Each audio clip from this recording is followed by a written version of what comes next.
Welcome to the video blog and our Pure Thought Leaders series. My guest today is Mark Hass. He's worldwide CEO of ms&l, and welcome to the video blog. Thank you, Doug. It's nice to be with you today. Great. Now, you've often been outspoken, and an issue now that you're bringing to the fore is one of great concern to a lot of PR people and others outside of our industry: product placement. Now, why have you taken such a stand to sort of bring that out there, that this is happening at what you seem to imply is a pretty alarming rate? Yeah, it's more than product placement, Doug. It's the whole issue of paying for play, paying for editorial coverage in an environment as opposed to earning that media coverage, which is what the public relations industry does. It's really at the core of what we do, of our media relations function.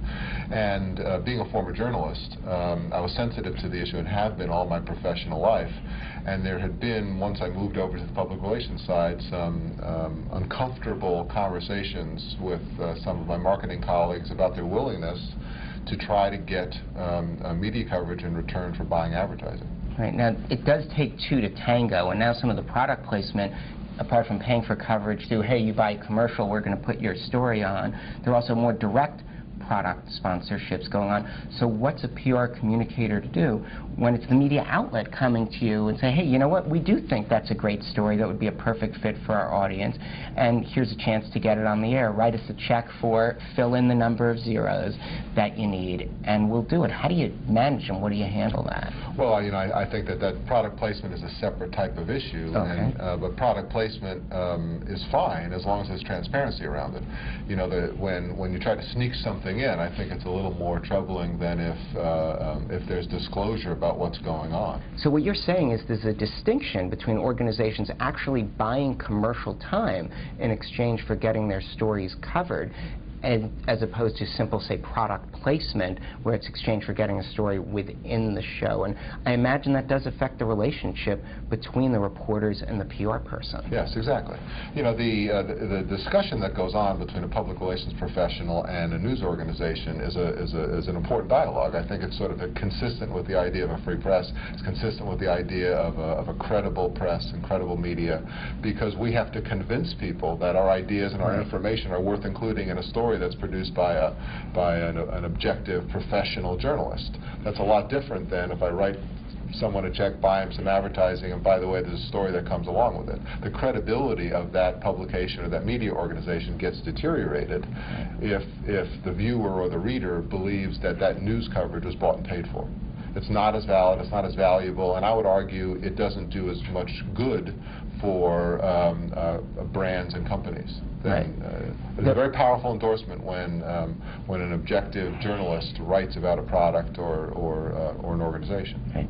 In this marketplace of ideas, is anyone objective anymore? Because I know that's such a big question that's out there. Are there truly people that are objective sources? Well, you know, you know that there's a dialogue, right? I mean, you know, objectivity just implies kind of neutrality. Okay. I should have used the word neutrality right. as opposed to objectivity, because everyone does come with a point of view. But professional journalists are trained to try to mitigate their own point of view and try to present a story that is balanced, right? Now, sometimes they succeed, sometimes they don't, but at least there's an effort, right? There's an effort to present some balance, there's an effort to present something that's more complete than something that you would get if I wrote you a check and said, here's the check, I'd really like a story that's very nice says very nice things about me in Monday's edition or on Monday's air.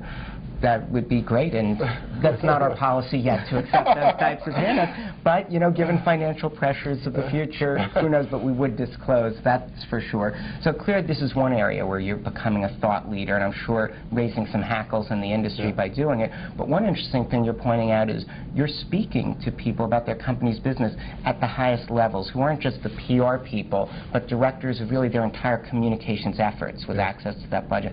That's an important step forward for PR, and how can PR keep its sort of grip on that space? Well, more and more, there was a time when PR was trying to get a seat at the table, and we've got that seat at the table, and you wonder what you do once you've got that seat at the table, and it's really now ours to lose. I think that the whole issue of reputation, which we are experts in, our industry's experts in, sure. has become as important to most companies, most organizations, as financial issues, as regulatory issues were. So, when I think about my own organization, about ms&l, I think about the role we play in the CEO's office. And I think when the CEO's in trouble, he calls now, or she calls, 2 outside agencies. Sure. You call your banker, you call the Goldman Sachs, if you will, you call your organizational specialist, your McKinsey. I think the day is here now when that CEO is going to want to have someone who understands the issue of corporate reputation and can protect that reputation in tough times. Yeah. And that's our space. Yeah, and I think a key part of that is also getting PR in there where we're preventing them from getting in those bad situations in the first place, because we recognize the problems that'll cause. Touch on an interesting point, reputation management. How important to reputation management is what's covered and said about the company in the media? And here I'm using broadest definition, web, traditional, everything, and the role in PR and shaping that. Is that where we help shape companies' reputations? I think the media relations is a very, very important discipline. Some of my counterparts will try to downplay the importance of media relations and talk about it as a commodity. I will never do that. I understand the power of media relations, and that's an important part of the influencer space. When we talk about what we do, we talk about it not as public relations or communications, but often as influencer management. And so who are the influencers? Certainly sort of the big media are an important group of influencers. That is not to say the situation hasn't evolved from where it was 10 years ago when media made up 90% of the influencer sort of pool, if you will. Traditional media. Traditional media. It's changed dramatically, so maybe now there's 60% of that sort of that group we would target. The emergence of online media has really changed the definition of influencers and sort of empowered people who 10 years ago wouldn't have been part of the discussion. So we have to manage those relationships too. Great. Now, what do you see as some of the new things that you'll be doing on behalf of clients in a couple of years? What's sort of out there on the cutting edge, how our whole work and industry will change that people should be tuning in on and in tune with?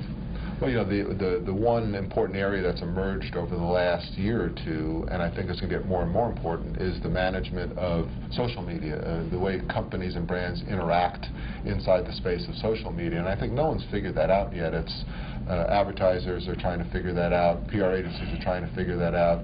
And I think that the public relations agencies play an important role in social media and managing those relationships.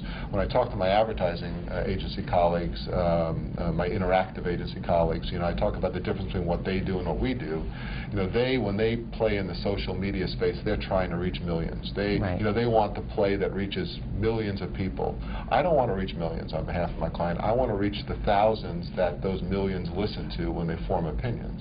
And that space of identifying those thousands, reaching them in an effective way and delivering effective messages to them so that they can influence the bigger group is really space that we should own as an industry, and that I think more and more we're going to be spending time. But that's just one. I mean, I think there are a lot of other potential changes that are driven by new media that we haven't even defined.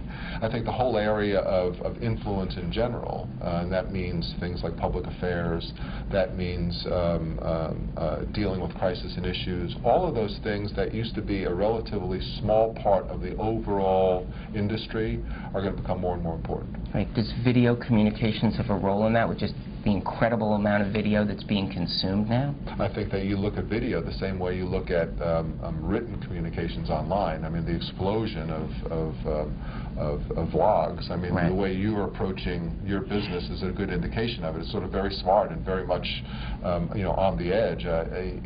It is just as easy. Yeah, we might have to stop because people won't be sure who's paying who here. Well, I'll sort of go no on one actually. I'll go on the record to say I didn't pay anybody, and I certainly haven't gotten any money out of it. Nor us. But truly, I mean, video. I mean, everyone. You walk around the streets, and everyone has got video cameras in their hands. Everyone has a mobile phone. Everyone's capturing video all the time. And then the question becomes, what do they do with that media? What becomes of that media? And there'll always be a professional video media, professional news delivered in an interesting interesting way, but everyone is a potential journalist with a video camera or a mobile phone, and it sort of changes the way you think about news, and it changes the way you think about how you can work on behalf of your clients to take advantage of this phenomena. People are really empowered with a video camera, you know, in an interesting way, and it really gives big marketers an opportunity to share ownership of their brand. So that's what we tell our big consumer marketing clients, that you need to think about your brand in a different way. There's a time when you owned it. You don't own it anymore. You share it with your consumers, and the way that they interact with your brand is often around things like vlogs, video that they'll post up to YouTube, or postings they'll make on a blog or their own blog. So it's allowing people to really personalize the way they interact with brands, and I would say that that's a very good thing for most brands. A valid brand, a good brand that has ownership and participation in shaping the brand from its customers is a brand that's going to be around. Brands that don't have that participation or resist it are brands that aren't going to be around, I think. And I think that's a fine point to end this interview on. Thanks so much for being with us. It's my pleasure, really my pleasure.